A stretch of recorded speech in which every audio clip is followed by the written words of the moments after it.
피트 2013년 14번 문항 보도록 하겠습니다. 그림 가나 다가 나와 있는데요. 그림 가는 혈장 내 포도당 농도가 어느 정도냐에 따라서 여과, 제흡수, 그리고 배설이 어떻게 바뀌는지가 나와 있습니다. 그림 나에는 정상인에서 보만 주머니를 통과한 이후 거리에 따라서 포도당 농도가 감소한다는 것이 나와 있습니다. 마지막 그림 다는 포도당 제흡수 기작이 간단한 그림으로 나타나 있습니다. 보기 기억입니다. 사구체 여과율이 증가하면 포도당의 이론적 신장 역치는 증가한다를 묻고 있습니다. 이론적 신장 역치는 그림 가에 나와 있습니다. 신장 역치라는 것이 생소한 개념일 수 있어서 문제에서 부가적인 설명을 해주고 있습니다. 여기서는 용질이 포도당이겠죠. 언제부터 포도당이 배설되느냐, 그 최소의 농도가 언제냐를 묻는 것입니다. 여과율이 증가했을 때 이 배설되기 시작하는 농도가 증가할 것이냐, 감소할 것이냐를 판단하시면 됩니다. 자, 일단 포도당은 나를 참고해 보시면은 정상인이었죠. 보먼 주머니를 통과한 이후 거리가 지나갈수록 농도는 점차 감소해서 결국은 0에 다다릅니다. 그 말은 포도당은 100% 재흡수되는 물질이었다는 뜻입니다. 이렇게 그래프를 통해서 알아내셔도 되고 혹은 포도당 정도는 그냥 암기하고 계셔도 좋습니다. 자, 그러면은 이제 포도당은 100% 재흡수되는 물질이라는 정보를 토대로 그래프 가를 다시 한번 보겠습니다. 재흡수에는 단백질이 관여합니다. 그렇기 때문에 한계가 존재하겠죠. 여기 보이시죠? 400보다 약간 작은 지점. 이 지점이 재흡수가 일어날 수 있는 최대 양입니다. 그렇기 때문에 이 한계점에 도달하기 전까지는 어떻게든 100% 다시 재흡수를 시켜서 포도당이 배설되지 않도록 하는데 이 한계에 다다르게 되면은 그때부터는 재흡수할 수 있는 최대값보다 많은 양의 포도당이 같은 시간 동안 들어오니까 결국 재흡수시키지 못하고 배설되는 게 생기는 겁니다. 이 그래프를 이제 배설 그래프는 빼고 여과랑 재흡수 그래프만 여기다 옮겨왔습니다. 사구체 여과율이 증가하면 그러면 요 여과 그래프가 기울기가 증가하겠죠.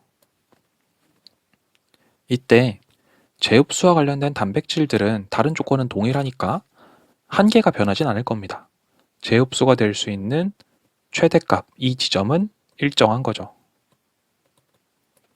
그럼 이 한계점에 도달하기 전까지는 최대한 포도당을 모두 재흡수시키려고 하겠지만 한계점에 도달하면은 이제 그 다음부터는 배설이 이루어지는 겁니다.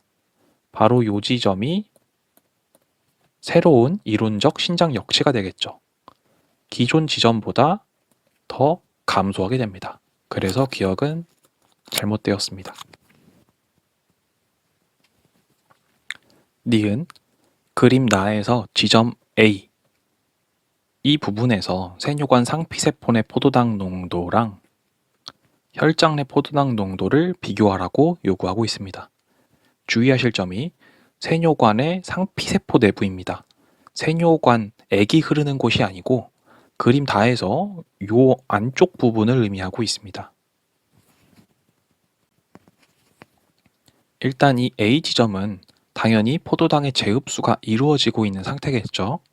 그러면은 이와 같은 과정이 활발하게 일어나고 있는 중입니다. 그래서 이런 다와 같은 그림을 해석하려면은 가장 먼저 보셔야 되는 게 이런 나트륨 칼륨 펌프입니다. 이 나트륨 칼륨 펌프는 ATP를 이용해서 강제로 농도 구배를 만들고 있는 중이죠. 능동 수송이 일어나는 중입니다. 그래서 나트륨을 밖으로 퍼내고 있기 때문에 안쪽의 나트륨 농도가 감소하겠죠.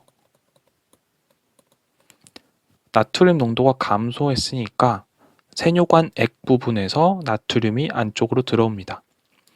이때 농도 기울기를 따라서 들어올 때 당연히 에너지가 방출되겠죠. 그 방출되는 에너지를 이용해서 포도당이 안쪽으로 함께 동향 수송되고 있습니다. 그 말은 에너지를 써서 들어오는 2차 능동 수송이니까 이 세뇨관 상피세포 내부의 포도당 농도는 증가하고 있는 중입니다. 이렇게 농도가 상당히 증가되어 있기 때문에 바로 여기서 이쪽 방향, 혈액 쪽 방향으로 촉진확산될 수 있는 것입니다. 그래서 세뇨관 상피세포 내 포도당 농도는 혈장 내 포도당 농도보다 높은 것이 맞습니다. 다음 디귿입니다. 다의 동그라미 B, 여기 있죠. 나트륨과 포도당을 공동 수송시킵니다. 이 친구가 포도당을 이동시키기 위해 ATP를 직접 이용하느냐? 아니죠. 나트륨의 농도 기울기에 따라서 이동할 때 나오는 에너지를 이용하죠. ATP를 직접 이용하는 게 아닙니다. 따라서 답은 2번이 됩니다. 미트 2012년 예비검사 17번 문항 보도록 하겠습니다. 어떤 당뇨병 환자에 대한 자료라고 합니다. 이 당뇨병 환자는 혈장 포도당 농도가 이 정도입니다. 사구체 여과율은 이렇게 나와 있고요. 포도당 최대 제흡수율, 제흡수는 이제 단백질을 이용하는 것이기 때문에 최대 값이 있다고 했죠. 이 최대 값이 이 정도가 된다고 합니다. 그래서 이 환자에게서 만들어진 오줌에 포함된 포도당 양을 구하라고 합니다. 정상인이었으면 오줌에 포도당이 포함되면 안 됩니다. 하지만 당뇨병 환자죠. 오줌에 당이 포함된 병을 겪고 있는 환자입니다. 그래서 어느 정도인지 계산을 해봅시다. 잘 안 쓰는 단위 대시가 나왔습니다. 다행히도 여기에 환산을 직접 해줬는데 혹시 이런 정보가 없더라도 직접 하실 수 있어야 됩니다. 대시는 10분의 1이고요. 밀리는 1000분의 1을 의미합니다. 데시리터를 밀리리터로 바꾸고자 한다면은 일단 이게 대시라고 했죠. 근데 여기에 분모에 100을 곱해봅니다. 그럼 분자에도 100을 곱하면 그대로 대시겠죠. 이 1000분의 100은 100 곱하기 1000분의 1이죠. 근데 이 1000분의 1이 뭐다? 밀리다. 그렇기 때문에 대시는 100밀리다 라는 이런 관계가 성립하게 됩니다. 그래서 단위 환산을 하면은 혈장 포도당 농도는 이렇게 나타낼 수 있습니다. 사구체 여과율이 1분당 130ml죠. 근데 여과되는 혈장 1ml당 4mg의 포도당이 있다고 합니다. 그렇다면은 여기다가 사구체 여과율 130ml per 분을 곱하게 되면은 520mg per 분이 됩니다.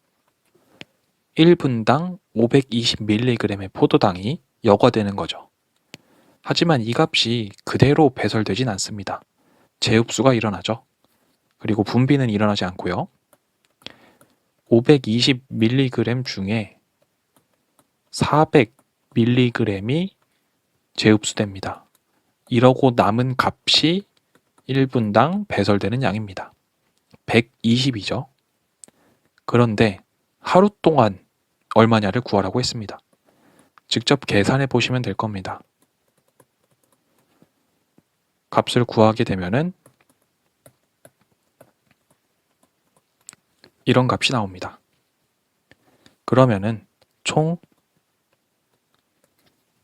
172,800mg의 포도당이 하루 동안 배설이 되는데 단위는 그냥 그램을 쓰라고 했네요.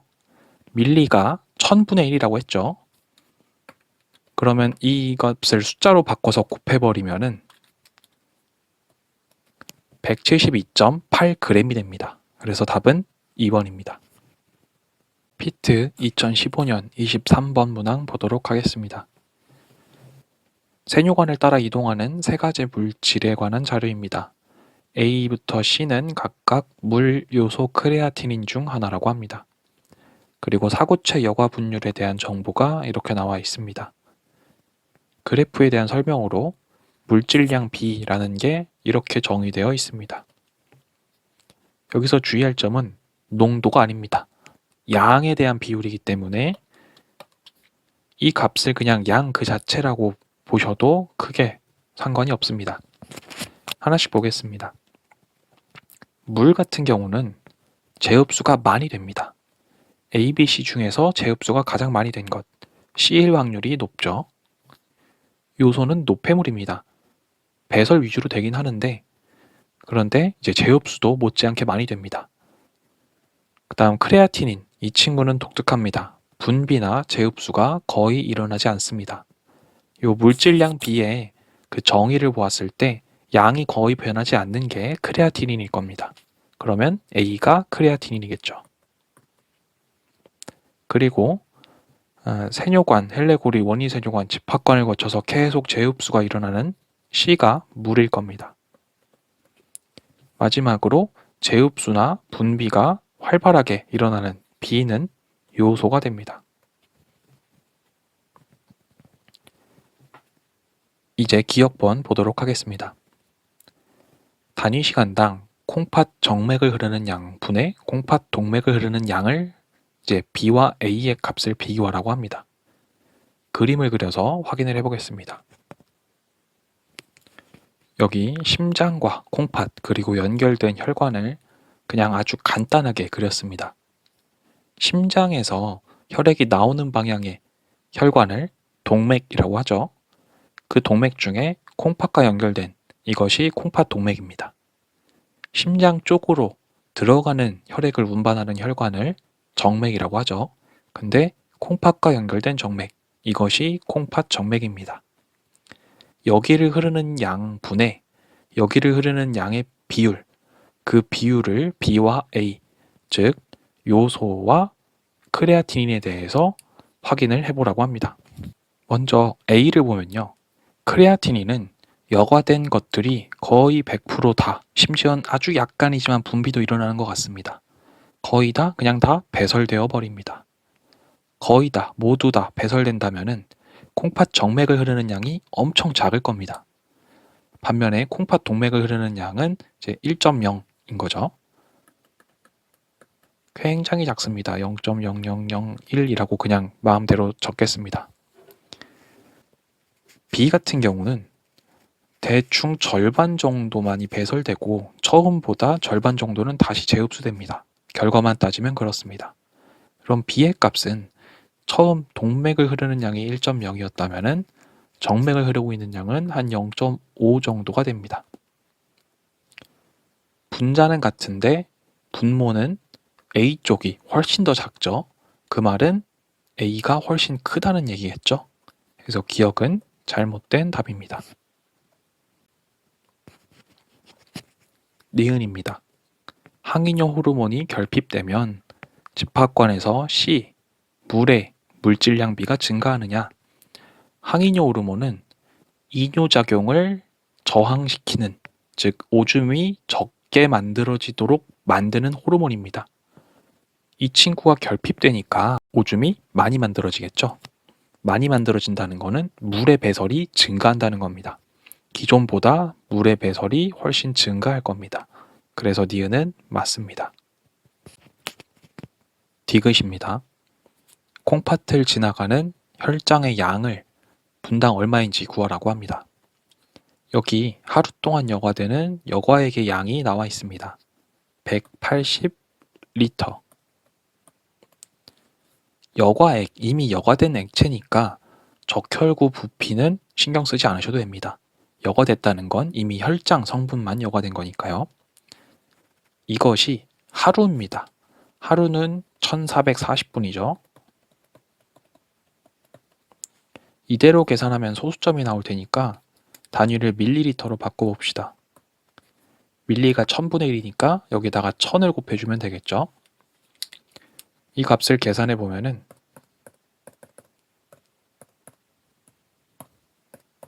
125가 나옵니다.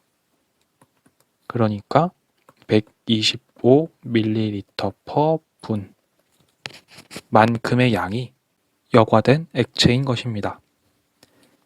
이 값은 신장으로 들어온 혈액 중에서, 혈장 중에서도 전체의 20%에 해당합니다. 신장으로 들어오는 혈장의 양에다가 0.2를 곱한 게 125ml per 분이었습니다. 그러면 신장으로 콩팥을 지나가던 혈장의 양은 분당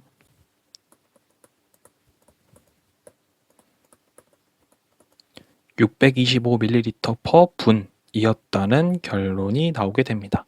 그래서 답은 디귿은 틀렸습니다. 답은 2번이 됩니다.